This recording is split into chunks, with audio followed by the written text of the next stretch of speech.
Gradients. Gradients can be tricky, but once you get the hang of them, they are very handy. There are a lot of presets already built into Illustrator that you can use, or you can create your own. So here is an example on my screen of a linear gradient. It starts out as a little bit darker blue, gets a little bit lighter, and then a little bit darker again, and a little bit lighter. So it gives us the illusion of depth to this composition. So that is what I'm talking about when I am referring to a linear gradient, or a gradient that kind of goes in a line.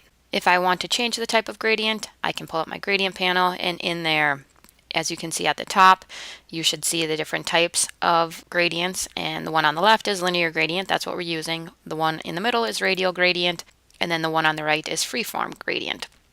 So for example, let's select this and choose radial gradient, and now you can see how the gradient is building from the inside out, or the outside in, but it's working around this center point versus the linear gradient, which is again going in a line.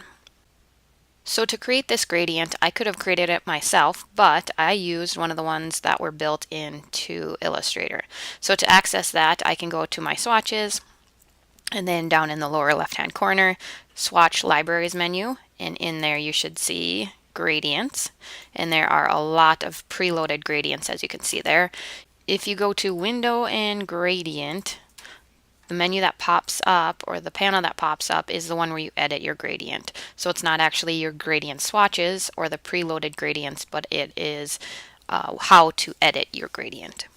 Okay, so this preloaded gradient, I still have the flexibility of adjusting this. So over here in my gradient panel, I could move, I could add, I can do whatever I want. So if I want to add another stop of color, I just click somewhere, it adds a color.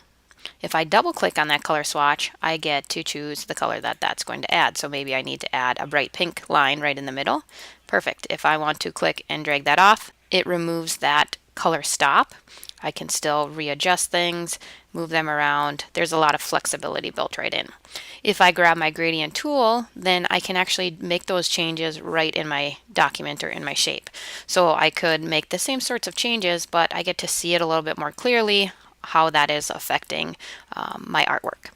One other thing that I can do too with my bar across my gradient is I can rotate it. So maybe I want my gradient straight across, maybe I want it at an angle.